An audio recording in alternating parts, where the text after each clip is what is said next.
কাছে অনুরোধ, এই দুনিয়া হলো কিছুদিনই জিন্দিগি বায়াম। আপনি সালমান শাহ তালাশ করেন, নায়ক তালাশ করেন, মাগো স্মার্ট তালাশ করেন, এই দুনিয়া স্মার্টের জিন্দিগি নয়। আপনার স্বামী যখন সুন্নতে রঙে রঙিন হয়ে যাবে, নবীজির আমলে আমল হয়ে যাবে, দুনিয়াতে হবে শান্তি, পরকালে হবে শান্তি।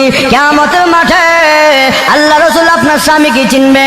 মা আয়েশা ডাকতে, ও নবীজি, কিয়ামতের মাঠে আপনার উম্মতের পরিচয় কি, আলামত কি? আল্লাহর নবী ডাক দে, আয়েশা রে, আমার উম্মত যদি দুনিয়াতে সুন্নত মানে, আমার উম্মত যদি দুনিয়াতে 5 ওয়াক্ত নামাজ পড়ে, উযু করে, তার প্রত্যেক অঙ্গ প্রত্যঙ্গের মধ্যে নূর চমকাবে। কিয়ামতের ময়দানে বিশ্ব নবী আমি চিনে চিনে দেখবো আমার উম্মত গুলো কপাল চানওয়ালা নূর চমকাচ্ছে চেহারার মধ্যে। আমি নবী দেখে দেখে চিনে চিনে আমার উম্মতকে নিয়ে আমি নবী জান্নাতে পৌঁছিয়া যাব। তাহলে উম্মতের সিনার আলামত হচ্ছে সুন্নত, ঠিক না ঠিক? এখন এই সুন্নত বাদ দিলে লাভ না লস? আর লাভ না লস? লস। মা বোনেরা, তুমি তোমার স্বামীরে উৎসাহিত করো দিনের প্রতি, তুমি সেই দিনের জন্য তাকে অবহেলা অলসতা করো, তাহলে তুমি কিন্তু কিয়ামতের ময়দানে দায়ী হইতে হবে। আল্লাহর কসম, বিশ্ব নবীর এই সুন্নতের সঙ্গে ঠাট্টা মস্কারি করলে তুমি কিয়ামতের ময়দানে আল্লাহর কাছে জবাবদিহি করতে হবে। যখন ঠিক না বেঠে কিছুচ্ছে আল্লাহর নবীকে প্রাধান্য দিতেন। যখন মারহাবা, কি প্রাধান্য? আল্লাহ নবী পত্র দিল, এক যুদ্ধে যেতে হবে, হুযায়ফার কাছে পত্র লিখেছে, আগামীকাল হুনাইনের যুদ্ধের মধ্যে তুমি প্রথম সেনাপতি, প্রথম আমির যেতে হবে। ওই পত্র পাওয়ার সঙ্গে সঙ্গে আল্লাহ নবী সাহাবী হুযায়ফা রাদিয়াল্লাহু তাআলা নাম, উনি যখন পত্র পাইলেন চুমা দিলেন, গালে লাগাইলেন, চোখে লাগাইলেন। হুযায়ফা রাদিয়াল্লাহু তাআলা আনহু এই অবস্থা বিয়ের মজলিসের মধ্যে শুধু ইজাব কবুল করেছে। ইজাব কবুল করার সঙ্গে সঙ্গে হুযায়ফা রাদিয়াল্লাহু তাআলা আনহু মজলিস থেকে উঠে যায়। মজলিসের লোকেরা ডেকে ডেকে বলল, হুযায়ফা রে, তুমি কোথায় চলে যাচ্ছ? আমি চলে যাচ্ছি, বিশ্ব নবী, মায়ার নবী, রহমতের নবী আমাকে পত্র দিয়েছে, আমি আর বিলম্ব করতে পারি না। রে হুযায়ফা, নবী সুন্নত হিসাবে বিবিকে দেখে যাও, স্ত্রীর দেখে যাও না, বিশ্ব নবীকে উনার সঙ্গে আমার বেয়াদবি হয়ে যাবে, অন্যায় হয়ে যাবে। আমি যদি বিলম্ব করি আর নবী যদি বিরক্ত হয়ে যায়, আমি হুযায়ফার জীবন ধ্বংস হয়ে যাব। আমি আর বিলম্ব করবো না।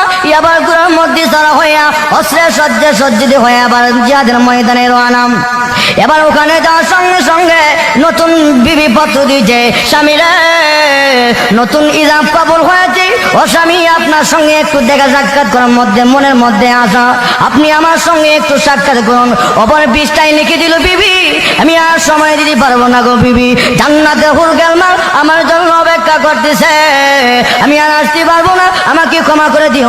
অপর পৃষ্ঠা লিখে দিয়ে আবার চিঠি আসলো, আবার চিঠি আসলো, 3 নাম্বার পর্যন্ত চিঠি এসেছে।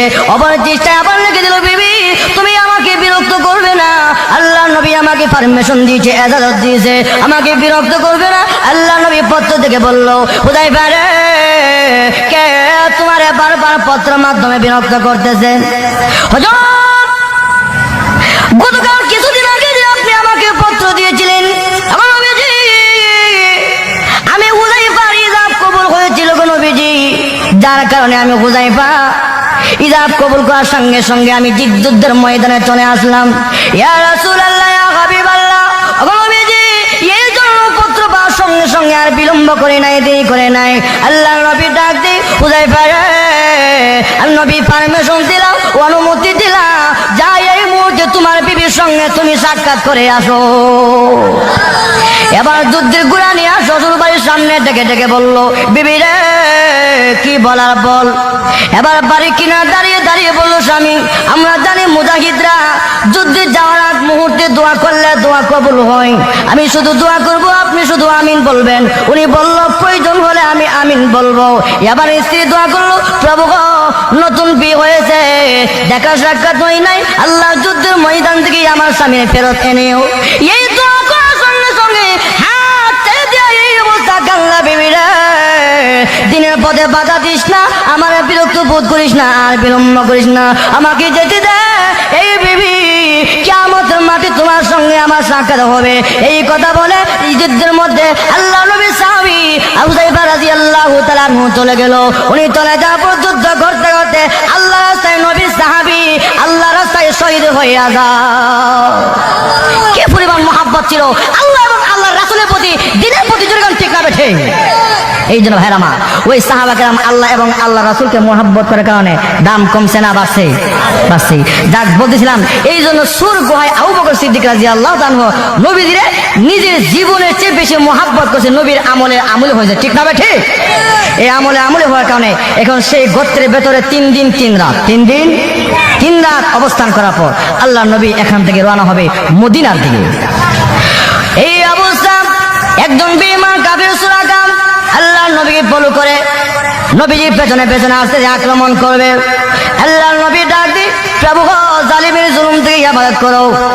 দোয়া করার সঙ্গে সঙ্গে ইয়ামার সুরাকা দেখাচ্ছি গুড়া নিয়ে নিচে ডাবতে শুরু করছে। সুবহানাল্লাহ, নিচে ডাবতেছি। সুরাকা বলো, ইয়া রাসূলুল্লাহ, আমি মাফ চাই, ক্ষমা চাই, হুজুর ভুল করছি। একবার দুইবার তৃতীয়বার পর্যন্ত আসতেছিল।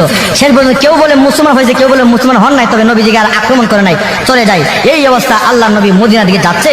ইতিহাসের কিতাবে লেখছে যে সাহাবা কেরাম মদিনার লোকেরা রাসূলের আগমন উপলক্ষে এত আনন্দ উল্লাস জীবনে কোনোদিন এমন আনন্দ উল্লাস করে নাই। সুবহানাল্লাহ। প্রত্যেক দিন মদিনার বর্ডারে এসে সকলে দাঁড়িয়ে থাকে, কোন দিন বিশ্ব নবী আসবে, মদিনা ধন্য হবে। সুবহানাল্লাহ। আল্লাহ নবী মদিনার অবস্থা তার সঙ্গে সঙ্গে মদিনার ঘর থেকে হালুম্মা ইয়া রাসূলুল্লাহ, হালুম্মা ইয়া রাসূলুল্লাহ, ওগো নবীজি আমার ঘরে আসেন, আমার ঘরে আসেন। আল্লাহ নবী ডাক দেয়, এ মদিনার লোকেরা, আমি নবী কার ঘরে যাব? এক ঘরে গেলে অন্য ঘর মলিন হবে, এই জন্য তোমরা এক কাজ করো, আল্লাহ হুকুমে আমি যাব, তোমরা মন ঘাবড়াবে না। মদিনার ছেলে মেয়েরা এত আনন্দ উল্লাস।